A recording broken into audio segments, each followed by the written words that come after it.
আরে তুমি আমার জন্য কানের এনেছো?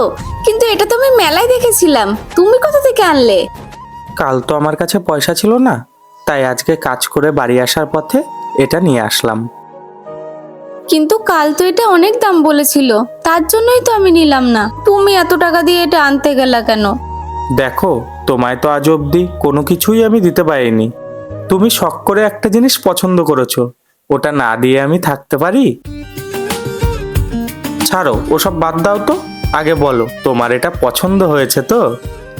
পছন্দ তো হয়েছে, কিন্তু শোনো, আর কোনো কিন্তু না। আজ ওভার টাইম করে 200 টাকা বেশি এনেছি। কাল তো তোমায় মেলায় নিয়ে গিয়ে সেরকম ঘোরাতে পারিনি। চলো, আজ তোমায় নিয়ে যাব। কি, যাবে তো? ভালোবাসার মানুষকে হাসি খুশি রাখতে টাকা পয়সা লাগে না, লাগে শুধু একটা সুন্দর মন।